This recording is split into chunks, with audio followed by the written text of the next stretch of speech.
Hello, everyone. Welcome back to the Lost and Found podcast. This is your host, Amanda. I'm so excited to bring you a brand new guest today. I am honored to be speaking with Gabriela Embon. She helps high achievers create legendary careers and marriages. She is a former chemical engineer and specifically trained in efficiencies. And she is now a keynote speaker, relationship coach, author, podcaster. She's a triple threat in all the spaces, but she has dedicated her life to helping people build legendary relationships and ideally becoming power couples. So, everyone, please welcome Gabriela to the show. Thank you so much, Amanda. Such a warm introduction. And thank you for saying my name properly. I love doing this show because I get to meet people from all over the world that have accomplished things in different industries that I've never even approached before. But I think this episode may end up being my mother's favorite episode because she is trained as a computer engineer. And so when I was reading through your book and listening to your other podcasts and your stories and the examples you use of the couples, I was starting to recognize, like, oh, my mom does that. My dad does that. My mom does that. My dad does that. I think she will appreciate the advice and the insights you'll have because she's an engineer and she thinks about efficiency, and everything that she does in her life always has a plan and a step, and she can think down through the tactics. And my dad's the creative of the house, like we discussed before we started recording.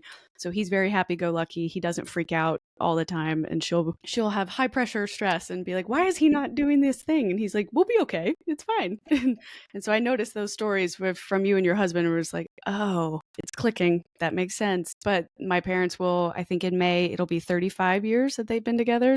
You had a you have a beautiful role models at home. This Mm-hmm. is priceless. Yes, they've been an excellent role model group. They may not feel that way, but I think my brother and I were very lucky to see actually two people be so different and be so open in their marriage together in front of us. When things were good, we knew it. When things were bad, we knew it. But I don't think there was ever a time where we truly were afraid that they weren't going to come back together and solve a problem together. So that was always really cool to see that happen and to just see them grow too. They've changed so much since I was a kid, and it's been nice. And now they're watching me and my brother grow up and have relationships and try and do this too. And so it's just interesting to integrate them into my life, but also feel vindicated by reading your book and be like, oh, okay, that's real, that's achievable, that's so nice. Oh yeah. That's my if there's anything I want the listeners to remember is that it is totally doable, possible with investment and putting the right type of work. It's definitely doable. Yeah, so that's excellent. Well, I would love to dive right on in. Let's tell the listeners a bit more about who you are. If they've not had the chance to read your book yet, Becoming a Power Couple, The 4 Pillars to Engineer Legendary Marriages. If they've not had a chance to read that yet, let's give them a little bit of a background about who you are and kind of what you were doing before you became an author and a relationship coach. Yeah, absolutely. So, look, before, as you said, before I stepping into the world of coaching and writing, I was an engineer. So I was very much trained to analyze systems, to solve problems. I work in quality control too. So, spot the defects of Pentium 4 chips and optimize processes. But beyond the technical work, I was always fascinated by the human potential and how we, grow, adapt, and build meaningful relationships. So I was more passionate about the human side. In fact, I was always praised for my training capabilities. I was fascinated by getting others to do better, the technicians that were under my guidance. So the human potential was always my passion. So as I navigated my own marriage, my own career, I realized that the same principles that create strong, efficient structures in engineering could be applied to building relationships, in fact. And that led me to become first a certified coach, which I've been doing this for 2 decades now, and helping, high achievers and power couples create that kind of marriages that don't just thrive. I don't like to compromise on less than what feels amazing for me. I want them to thrive. And what feels amazing, I said, for me, because every couple will have their own, definition of what an amazing marriage is.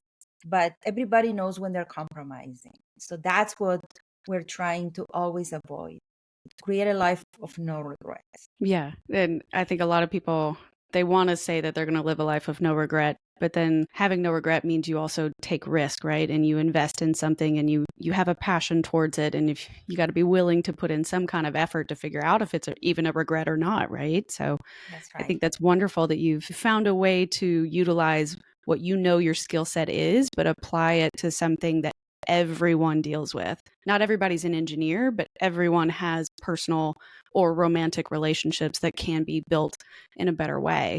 And so I think that that's so cool. You found a way to apply that. Yeah, and that's why I wrote the book, right? Like you said, not everybody's an engineer, and that's okay. Because the book, the Becoming a Power Couple, the blueprint for legendary relationships, it's actually the 4 pillars to engineer a legendary relationship. That brings together everything that I've learned. It's about making relationships extraordinary by applying the practice, the commitment through the 4 pillars. But primarily is the belief that a legendary marriage is not something you find, it's something you build. Mm. And that's possible for any couple if they're willing to be intentional about it. Does it make sense? Yes, absolutely. I've learned a lot, especially through my own relationships or through this podcast and talking to other experts about relationships. You can't change somebody else's behavior. You can't force them to like you or love you or want to invest in the same things that you want to invest in. It's got to be a mutually agreed upon. I'm 100% in, you're 100% in. So let's do this together. That's And right. if that doesn't happen, then it's not going to be sustainable, or you're going to build resentment or contempt. You talked a lot about how that leads down a really bad rabbit hole if you don't deal with that initially. So I think that's a very important point that you make throughout the book. And so I'm curious though, before we dive into, we'll definitely talk about the 4 pillars because I had that on my question list and wanted to talk to you about it. This show is often about transformative moments where you're kind of stuck in a corner or you wake up and you're going, oh my God, what do I do now? I've realized this is not where I want to be in my life, or this is the wrong path and I've gone too far and I have to figure out how to turn around and pivot, but I don't really know what to do. And you opened your book with a very powerful story about your current husband wasn't actually who you were supposed to marry initially, and you changed your mind. And so I'm curious if you wouldn't mind sharing that story with the listeners. I know I've had several friends, unfortunately, have similar feelings, but they didn't act on them before their wedding. And the results are not so nice now. So I'm curious if you wouldn't mind sharing your initial story before you became a coach and before you got married, like what led you to this point and helped you build this power couple relationship that you have now. I think I was lucky because I was given the opportunity to act. So let me start from the beginning. I was engaged with someone who I've been dating for 5 years, and it was a month before the wedding that I had a dream. And in that dream, it's my wedding day. I'm walking towards the altar, and the person that is waiting for me is not my fiance at the time. It's my current husband. So it was a very, almost like a lucid dream. It was very vivid. I remember everything the moment I woke up. And I saw that as a sign. And I say that I was lucky because I was given that opportunity to see that all these thoughts that I've been having, like nobody's 100%, 80% is good enough. Worst case, you'll get divorced. Nobody knows you like him. I was excusing, right? Why am I moving forward with this? I was given the opportunity to act differently and put all these thoughts aside. So the next day that when I woke up, I had an argument with my fiance over the phone. We were not living in the same city. And that was my opportunity to act. Mm-hmm. So I think many times in lives we're giving those opportunities, and that's right. It's a pivotal moment where you actually decide whether you're going to take that opportunity or not. Now, I'm a former believer that you want to make decisions not based on where you are, but based on where you want to be. And I also like a sentence that, of course, in hindsight, I know that now, but it's a sentence my husband always says.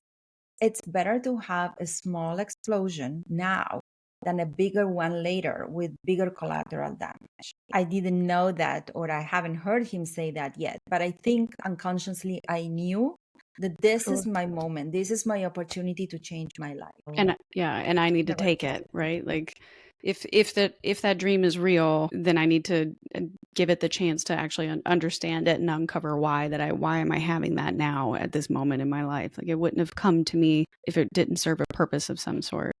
That's right. And look, it wasn't out of nowhere. I was having these doubts, second thoughts. So, Hmm. I connected the dots that now it's not just my thought. It's not just me, right? Now Right. I'm having a message, a clear sign. So I couldn't ignore it. Right. When after everything ended and you decided to approach your now husband to date, how did he receive it? Did it make sense to him too, or did he go, "Well, I've been in love with you the whole time and let's do it"? Was he 100% in, or did it kind of start interesting? So I think the connection was there. Obviously, just friends, but we were feeling that there's a connection. And I think when I told him I canceled my wedding, I'm Yeah. basically available to date. I won't forget my mom's face when I said, I want to date this person. She was like, what? My poor mom. Him? When I said, oh, I'm Eso? canceling my wedding and I want to start dating my friend. And she was like, what? Yeah, it's good. She has a strong heart. Yeah. Thank God. Yeah. But you kind of feel, Mhm. I felt that this is a person for me. And I think he was having similar feelings, but he would never dare say anything because he knew I was engaged. So he was very Right, yeah, respectful of he that. was gonna be respectful. But Okay. we started dating very soon after. Right, And it yeah. was it was just a sense of coming home. I just knew this is a person. I could tell the difference right away between the way I felt now and the way I felt before. It was mainly the feeling this is home and I can be myself 100%. Right. And that's what I think everybody should be chasing, or at least trying to find in their significant other that I wasn't yeah. chasing that. I Yeah. don't like the word chasing. Okay. I think I wasn't chasing that because obviously I was with someone else. I think I attracted that. It was sent to me. Okay, yeah, so you were you were sending I was out the receptive. particular vibration or affirmation In into fact, the I couldn't be universe. chasing what I didn't know. Mhm. I honestly didn't know that I can feel that way with another man. Like I Wow, yeah. remember feeling, oh, I can actually, be myself. I can speak without overthinking everything. I can feel comfortable with another man. But when you don't know, you don't know. Okay. It's not as, oh, no, you don't know. You think You this is don't the know. way it should be. So I couldn't be chasing something I didn't know. Does it make Okay. sense? Yes. I'm curious, do you also not like the phrase "when you know, you know"? Because I get that a lot where my friends try and encourage me to date, or like, "It'll be fine. Like you'll find the right person when you know, you know." And I'm kind of like, "But some of you dated your partners for like years and then finally got married, or you only dated for 6 months and then got married." So like I can't really guarantee that "when you know" always works. So here's what I believe. I Yeah. believe that if you allow yourself to be fully in, you will know because you will know it's yes or no because you're Okay. fully in. You're not one foot in, one foot out. When you commit, but not really, when you put a wall around you, you can't really tell, in my opinion. Okay. But in both relationships, I was fully in. And same as I knew the first one is not it because I was having these thoughts, they were telling me, worst case, I'll get divorced. So that's very clear that this is not it. But I didn't know that there's another possibility. I just knew that this is not really in alignment. And then with my husband, 6 months later, I just told him, I feel this is for life. I just knew. So, but I know that I was fully in. And I think that for everything, whether it's your career or your relationship, you have to fully commit to know if that's what you want or not. And not everybody is ready to fully commit because we're careful because we've been hurt. We can put a wall around us. Does it make sense? Yes, it does. You talk a little bit about that in the book where you talk about people being afraid that marriage traps you or it takes away your freedom, that marriage actually makes you disconnected from yourself, but you argue the actual opposite in that. So I'd love to Yes. kind of dive into your book a bit if that's all right with you. Are you still doing the chemical engineering stuff, or are you full-time author? Yeah. Okay. I'm a full-time coach. Yeah. So let's talk about what encouraged you to start writing the book, or where did you get the inspiration from to do it, and how did you kind of approach that with your husband too? Because you talk about him in this as well, so I would assume he's okay with it and aware and everything about the stories you share and things like that. I go from the beginning. So I I'm a coach and I coach individuals and I coach couples. As I was coaching couples, I started noticing that, to say the least, people were not using the best practices when it comes to marriage. That there were things that we're doing, and I understand that marriage is very personal, very cultural influence, but there were things that I didn't know. No. And I would think to myself, but of course it's not going to work because you're doing everything that you shouldn't do in a relationship. And I was taking that at heart because relationships mean so much to me, because I know what's possible.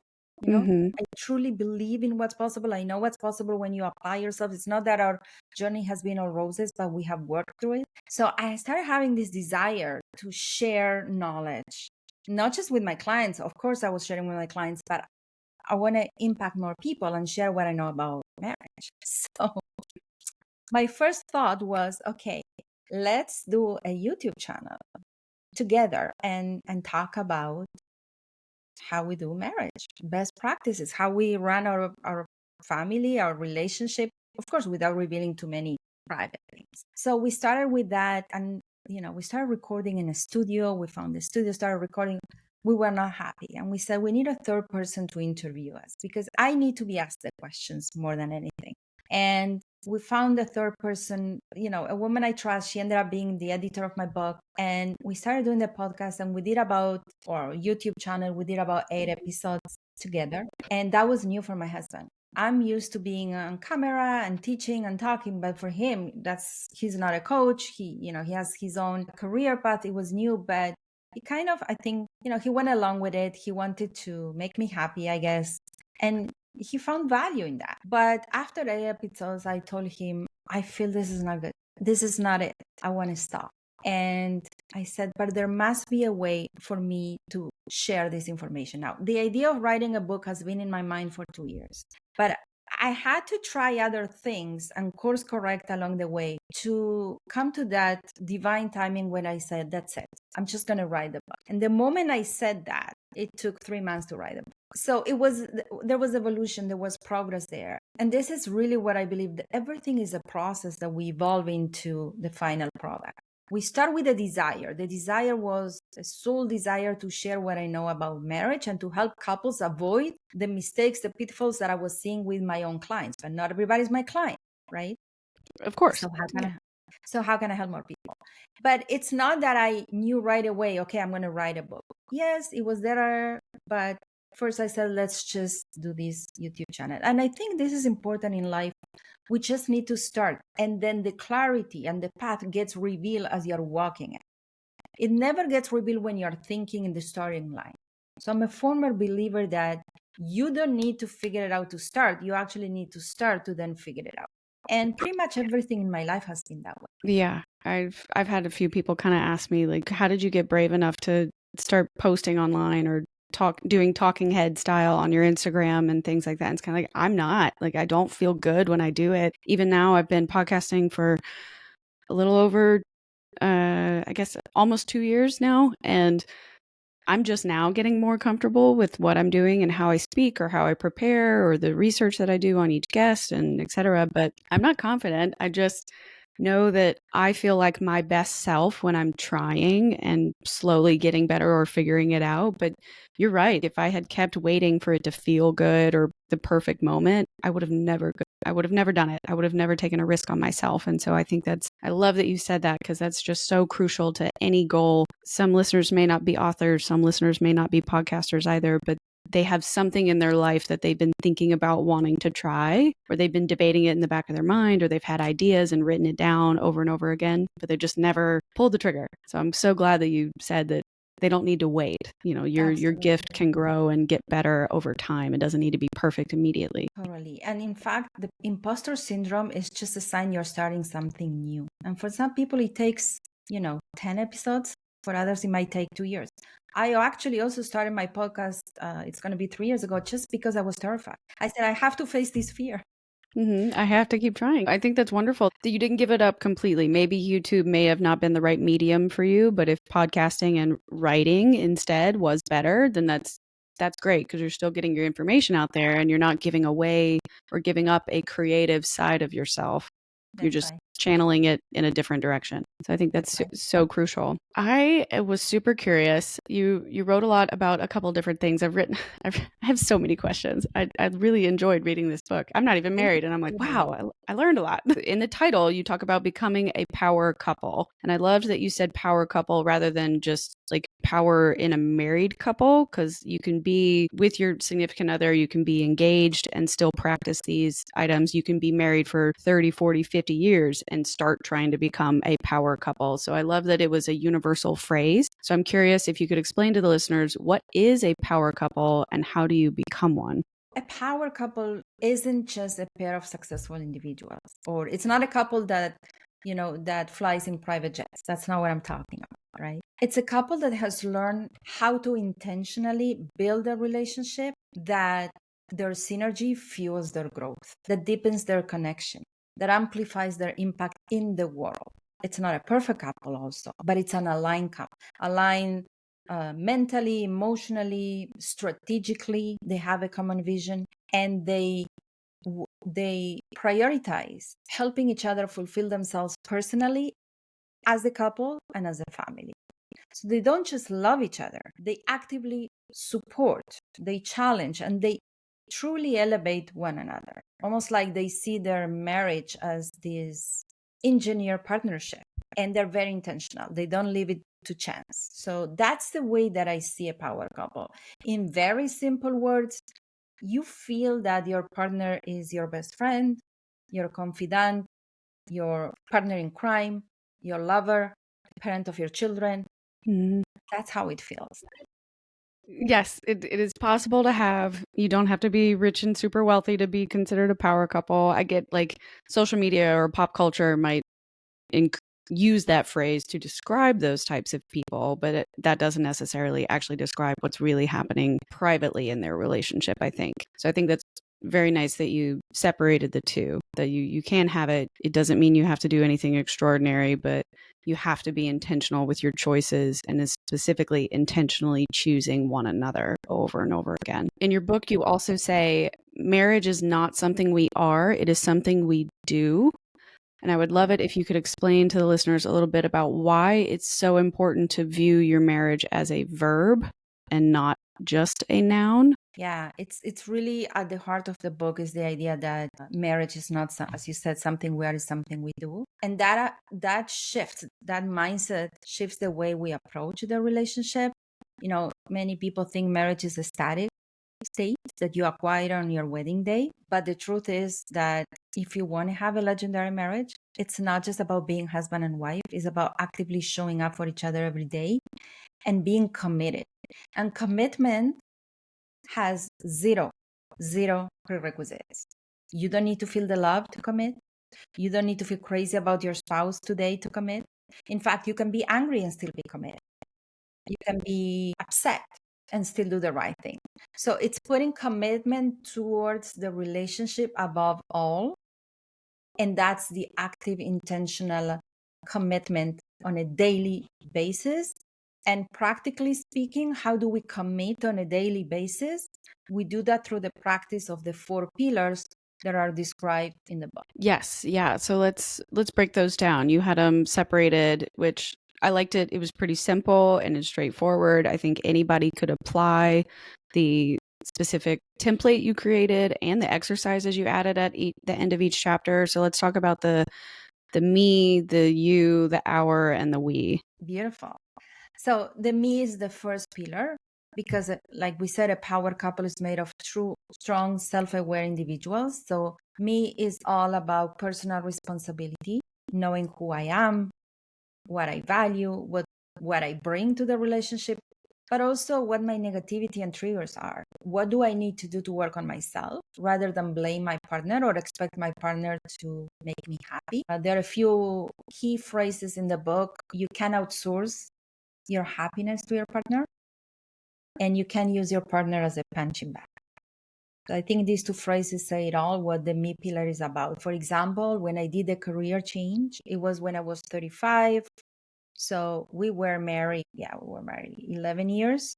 And I just I wasn't happy. I wasn't fulfilled. I wasn't aligned in my career. Despite having it all and him being a great husband and having everything that society told me is going to make me happy, I wasn't. So it wasn't about blaming him. It was about two things: taking responsibility and understand what's lacking in my life, which was fulfillment and alignment in my career, and then communicating that to him and bringing him on board so he can be a real good friend and partner and support me. I think that many times we lead separate lives. We don't bring our partners on board. So I got clear, but I'm just going to go do my thing. It doesn't work that way.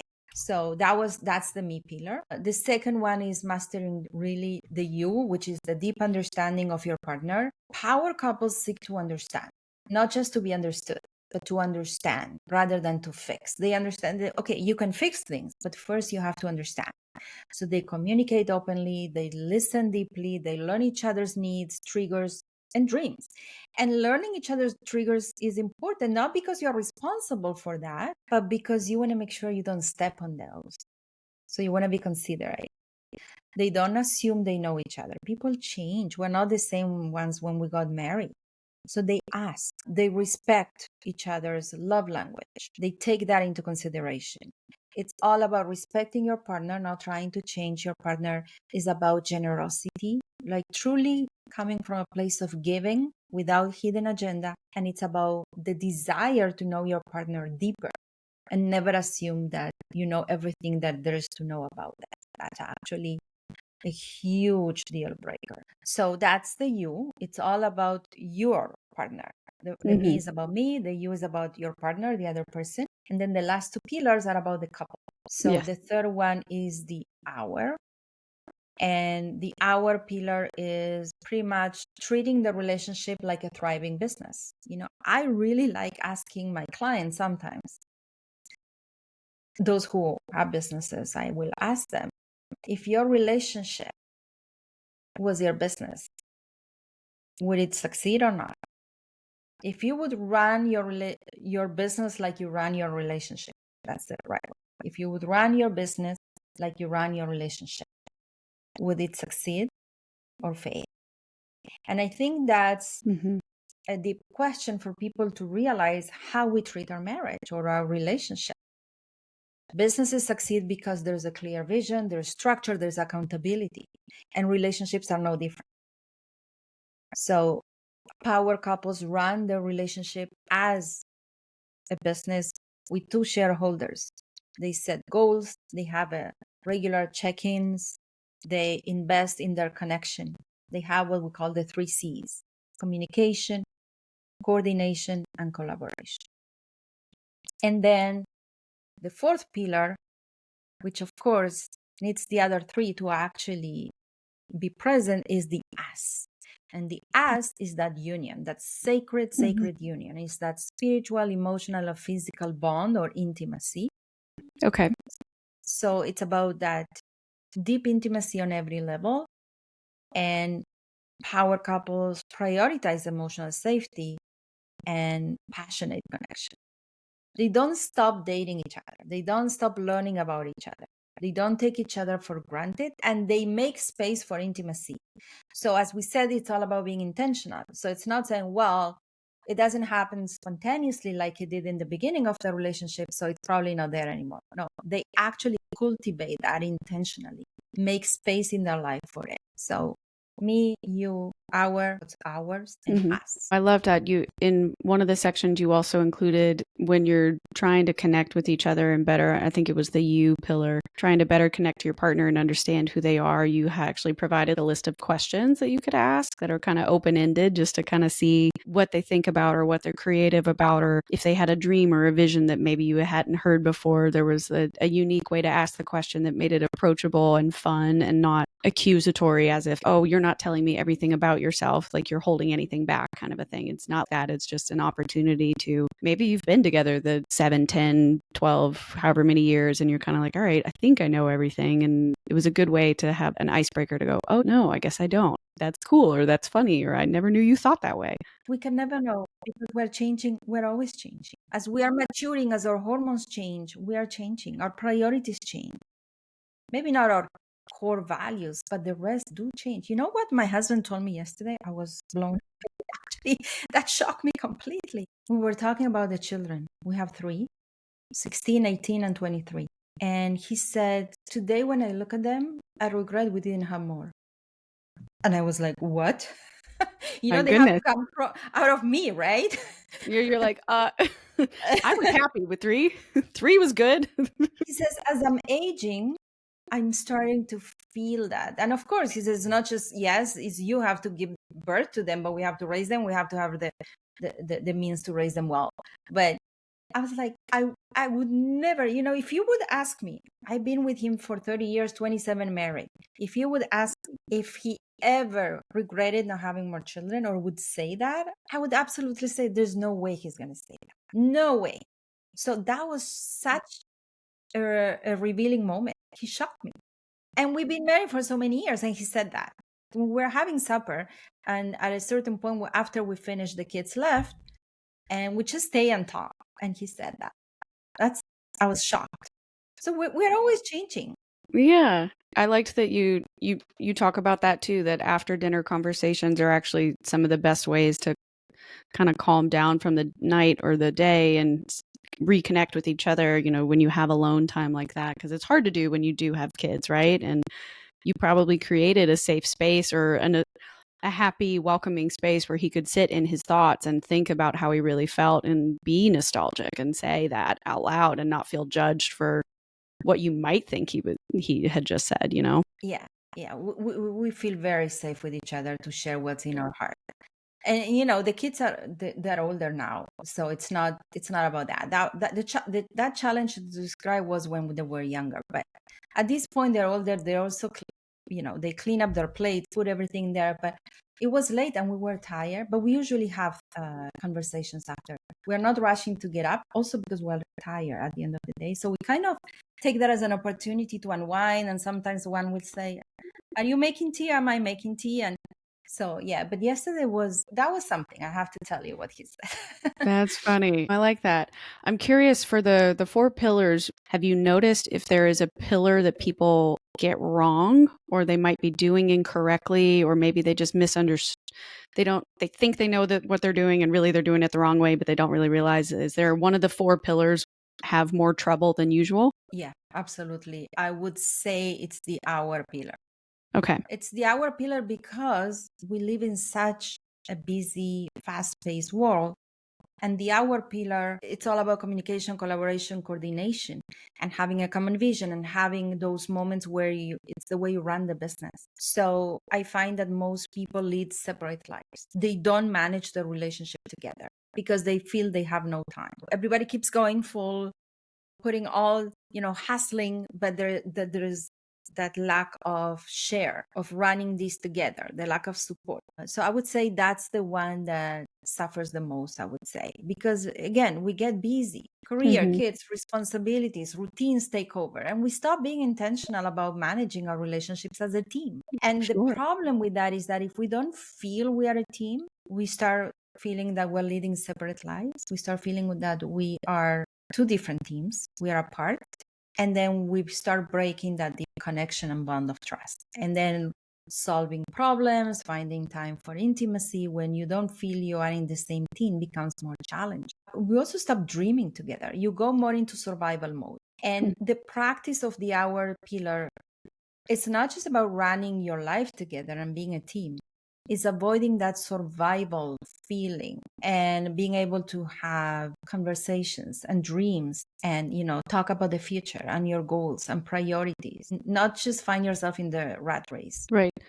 Yeah, if a couple were to come to you and you started to help them and coach them through some of the issues they might have been having, if they were struggling with the hour pillar, what are some tips or advice or maybe homework, I guess so to speak, what are things that you would have them do to help build that particular pillar back up? So the first is the understanding of the purpose of the relationship is unity.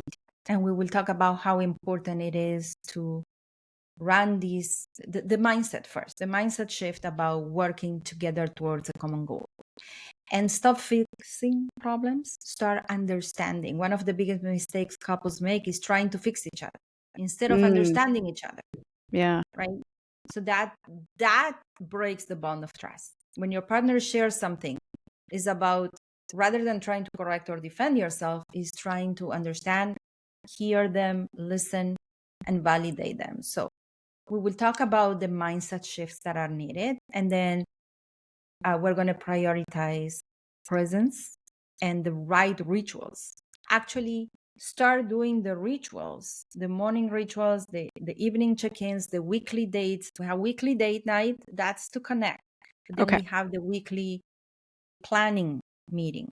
So start doing these things, putting these rituals in place. And what I love about the word ritual is that automatically we know we have to do it.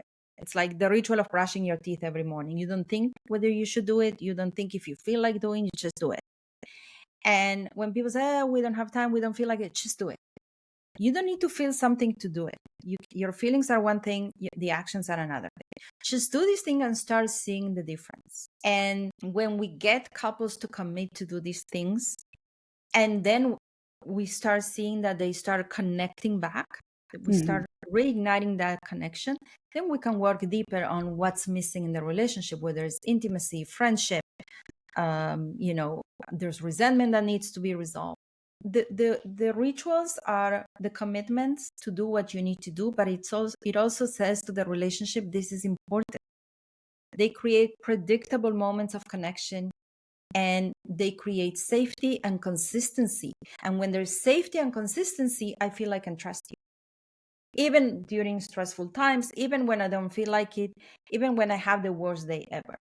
You want them to be a safe place for you to come back to and know that I can rely on you even when I know I'm not doing well, or vice versa. When you're not doing as well, I'm consistently going to be here to show up and be there for you and make sure that I can help you out when it's not working so well for you. I think that's really good. We talked a little bit earlier in our conversation about this, but I didn't want to lose track of it. So I'd love to touch on it really quickly. So many of my friends or people that I've met through dating and my own personal process that a lot of people have mentioned, or at least in the younger millennial age group right now, have said that they worry about losing their independence if they were to get married. But you, in your book, happen to argue the opposite. So I'd love it if you could discuss a little bit about how doing marriage actually gives someone more freedom. Look, that's a very common fear.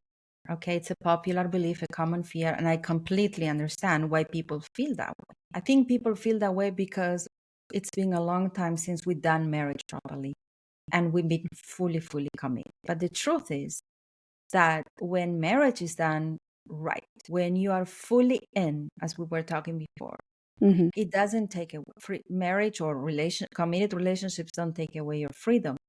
It actually creates more freedom. Now, most people associate freedom with independence. Can I date any man that I want to? No. Okay, I can, but I won't because I'm married. So I can't say that I have complete independence in that. But that's not how we view freedom. People associate freedom with I get to do whatever I want when I want.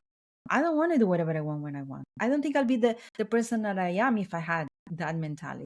But I think that what every person is truly seeking is the ability, when they say freedom, is the ability to be fully themselves, is the ability to pursue their dreams and to feel supported while doing it. And because we don't believe that's possible, then we go, oh, I want freedom to do what I want when I want. I'm not sure people really want that. Maybe they want that for a little bit, but then their soul is going to crave way more than that. I want to grow. I want to be in a relationship that I can be myself, fully authentic, that I can pursue my dreams. And there's somebody there say, go for it. I support you. That when I told my husband after my father passed, I think I'm really depressed. And his words, I will never forget. His words were, it's okay. I have your back. That's it. That's all I needed to hear. From the next day, I started feeling better. So I think that deep inside, that's what we truly want. But because we don't believe it's possible, then we default to that, oh, freedom. I want to do whatever I want when I want. Nobody really wants that. We want real connection. We want deep connection. We don't want to feel lonely. So this is what I have to say. When marriage is done, is built with intentionality, when you're investing and committing to something that matters to you, and you work to make it better, even on the days that it feels like you don't know if it's going to be better, and you work towards a common goal of being happy, I mean, that's a happy life. Happiness is the joy you feel as you move forward in life towards the things that matter to you. I wouldn't be the person that I am if I didn't have somebody that calls me on my negativity and somebody that I am accountable for. So I need to be the best version of myself. It's an illusion to think that if I was single with the freedom to do whatever I want when I want, I'll be, happier, more evolved. No. There's so much we can accomplish on our own. And I wouldn't be able to do a career change if I wasn't married, because I wouldn't be able to support myself financially. It took time for me to start making money as a coach. In the beginning, we knew it was going down to go up.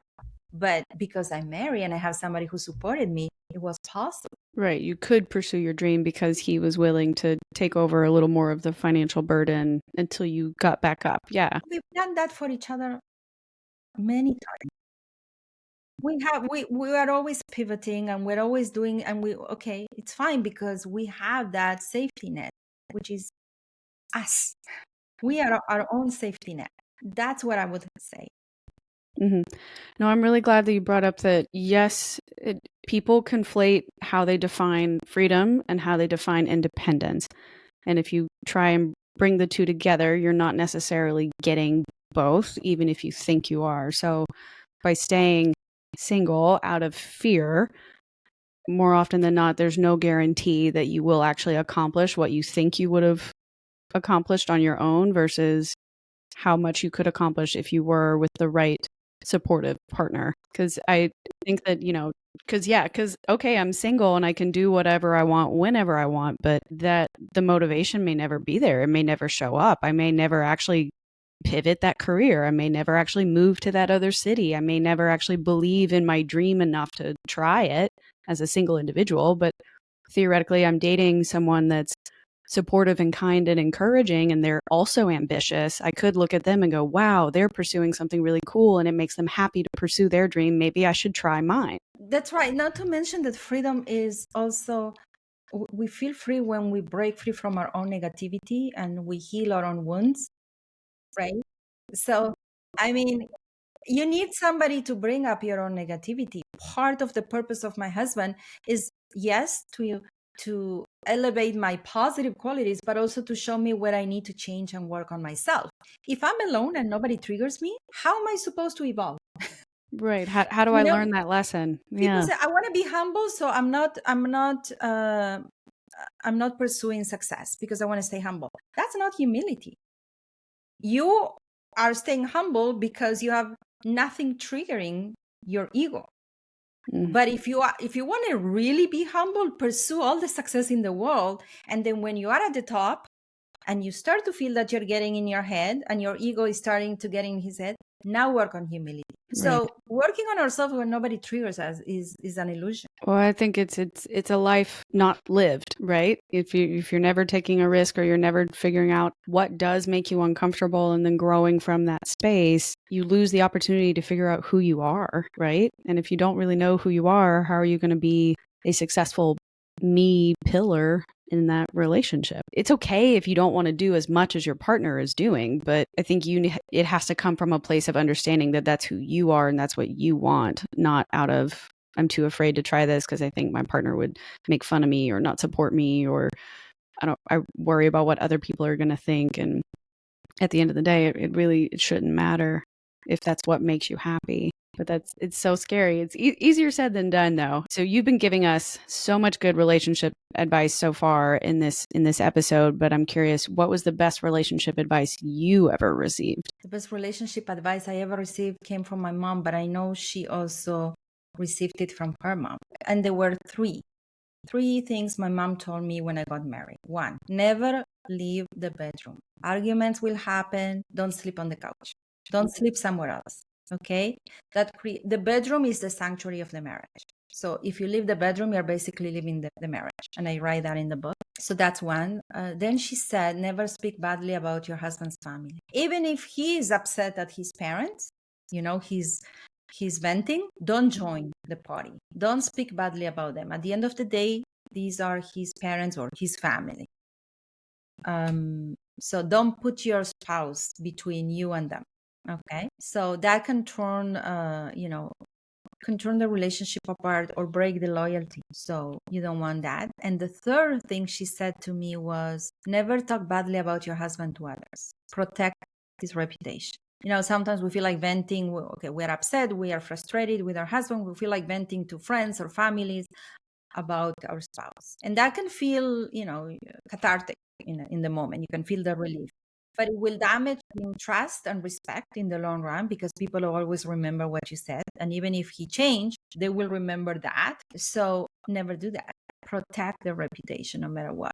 So these were three pieces of advice that my mom gave me, and I live by them. My mom and my dad were a great example. Good. That's good. You're very lucky to have had that. One, to watch it play out in your own life and then find a way to try and mirror that into yours and what you could benefit from and bring into your own marriage now. I think that's super important. So for the listeners who might be single right now, and they want to build an extraordinary life or find that loving relationship like what you talk about in your book, what are some things that they should be doing right now to best set themselves up to become a power couple in the future? So I think that first you want to get clear about what you want, and I'm not just talking about listing the attributes that you want in your spouse. More than anything, I think it's looking at the vision of your home. Like close your eyes and look at your home. When you have that home, do you want children in it? Now, what kind of home are you looking for? And if you're not sure, think about what people are saying when they come to visit, right? How do people feel when they come to your home? And then once you have that image of the home you want to build, that's what you're doing with your partner, you're building a home. Then imagine who's that partner there and what attributes do they have? How do you relate to each other? How do you converse? How do you go through your day? And then write it down and become that person yourself. So if you wrote down, for example, my partner communicates when something is bothering him or her, then make sure you become that person. If you have a problem with a colleague, with your boss, with your parents, communicate. If you put my partner is open for feedback, make sure you're also open for feedback. So I would say become the person you want your partner to be, because like attracts like in that sense, in terms of personal evolution. I would say start with that. And then, of course, live your life like you lack nothing, and you will attract that person. Live your life like you lack nothing, need nothing, and you will attract that person. That's excellent. And emulating what your future self already looks like or That's acts right. like. Yeah. And that the fake it till you make it, but instead it's fake it until you become it, I guess. Like you know who you want to be, and you know that your future self would take these types of steps or these types of behaviors. So if you go ahead and practice them now, it would make sense that it becomes almost natural to you later. Yeah, like if you want a partner who takes care of their body and they're active, then make sure you're also that way or become that way. Right. Yeah, absolutely. So I'm curious, you did mention that you have 3 children. What are the lessons or the legacy that you are trying to leave behind for your children? And what are you hoping that they will gain from watching your power couple relationship with your husband? Oh, the kids make fun of us. They do. First of all, my oldest is in a relationship. She's 23. And of course, she and her boyfriend read the book. And she also passed the book to her friends. But more than anything, I want my children to grow knowing in their heart, not just intellectually, Yeah. that it's absolutely possible to build the most beautiful, nurturing relationship. I want them to see through my marriage that love isn't just something that happens, it's something we cultivate, protect, and invest every single day. So I want them to believe that it's possible and that love is built, not found, and to emulate it, to see respect and kindness, that these are non-negotiables. They never heard my husband and I tell each other, are you crazy? Are you stupid? What are you saying? So that's the legacy that I hope to leave them and for them to pass on to the next generation. Love that. So this show mostly focuses about, as we discussed, about those pivotal, what now kind of transformative moments that happen in your life, and they kind of set you off on a trajectory to kind of figure out who you are and what your purpose is in life. If there's a couple where one of the partners is having one of those kind of existential crisis kind of moments, what is something that their opposite partner can do to help them through that process? Like, as a power couple, what's the best way to balance when one person might be struggling or lost and the other one can't fully experience it, right? They can't fix everything for their partner. So what's probably the best way for a power couple who might be dealing with a struggle come through and come out on the other side? So first of all is notice. To notice that and to say something. I notice that, or I am noticing that you are not as happy, or you are tired, or what's going on. Is there anything going on? So to notice and to inquire, that on its own is huge. And to allow the person to open up and speak up whenever they're ready. Sometimes it takes some time, and so it takes several attempts to say, do you want to talk? Whenever you're ready, I'm here. You want to create that space. Obviously, it has to come from non-judgmental space. And sometimes it takes you get out of the home, go for a walk. Because the person, your spouse might not be able to open up when you are, let's say, around the table after dinner, or you're watching TV at night. But if you go for a walk, especially for men, what happens when we go for a walk is that people usually walk, one next to each other. So we have parallel view. We're not seeing each other. It's much easier, especially for men, to open up when they are also doing something. That's a concept in psychology. When men are doing something, they are more likely to open up and speak because they're busy in the doing, in this case, walking, and they're not looking at you. And that allows them to feel more at ease to open up and share what's going on with them. And then always ask, how can I help? What can I do to make you feel better? What do you need from me right now? Never assume anything. Just inquire and be patient, because not everybody's going to be ready to share right away. And sometimes you can suggest professional help. Your partner might not even realize that that's possible, and sometimes they kind of want it, but they go, I don't know how that's going to be seen by my partner. I don't know if we have the funds for that. I don't know if I should invest in myself. So when your partner says, I think you should get help, they're validating you and what you're feeling. And it's like giving permission, not that you need the permission, but it's them saying, invest in you, go seek help. You can go for a ride, even when people are just go for a ride, put calm music and talk. Go for a walk and talk. Most of our visions, everything we plan is usually when we're walking. Oh, okay. Yeah. Not in the winter, though. Right. I was going to say, it might be cold in Montreal to go walking right now, but in the summer, we walk all the time. And this is when we plan things. It's incredible what happens to your brain when you're walking. Or just getting outside, adding in the minimum 30 minutes of movement, something like that, where you can not be in front of a screen, or you're addicted to your phone or something like that too. So the advice you gave makes a whole lot of sense to me. And I liked that you emphasized the patience. Be involved enough with your partner to notice there's a problem. Once you notice it, ask, and then be patient enough to wait on the answer. Because I know sometimes you might be dating a partner that wants to like fix, like, oh, here's a problem. Let's make a solution. Let's just get in there and get it done. And the other partner may not be ready for that yet, or they're only just now getting used to the idea that you would be even open to helping them. So they're like, okay, they can unclench or relax a little bit more, and then like slowly again ask for the help. So I liked that you emphasized the patience in between asking each question. And keep in mind that some people are not used to that. Some people grew up without support. They pretty much raise themselves, so they don't have that ability to ask for help or to share what's going on. So they are more likely to keep to themselves or isolate when they have a problem. So you really want to be patient and slowly teach the other person that, hey, we are a team for the better and the worse. I'm here whenever you're ready. That's an excellent way to phrase it. So, Gabriela, I've had so much fun talking to you. I don't want to take up too much more of your time. So I only had like just a final few questions here. So how do you define purpose, and what does living in your purpose look like to you? Well, living my purpose for me is taking my soul desire and putting it out there. That's basically it. It's impacting the world with my gifts. And that changes.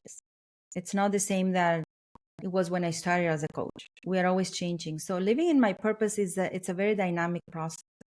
It's not, okay, this is my purpose, it's done. And we're always changing, and our soul desire to impact differently is changing. So to be in tune with that soul desire and give it the space that it needs to come out, and to use it to help other people, to be of service, and doing that in a way that is received, that is well received.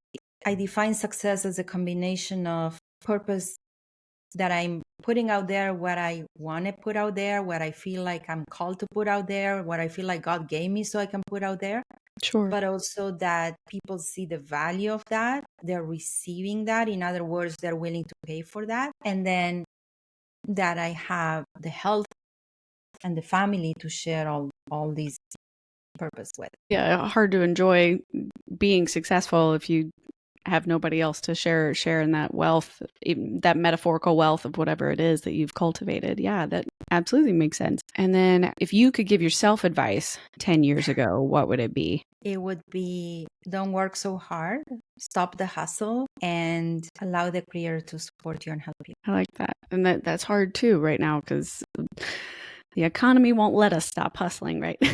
Unfortunately. So finding the right balance is crucial, or at least hustling for the correct purpose, I think, makes the biggest difference. Like, Yeah. I've noticed I don't mind working harder towards a particular goal if it's what's aligning with me in the right way.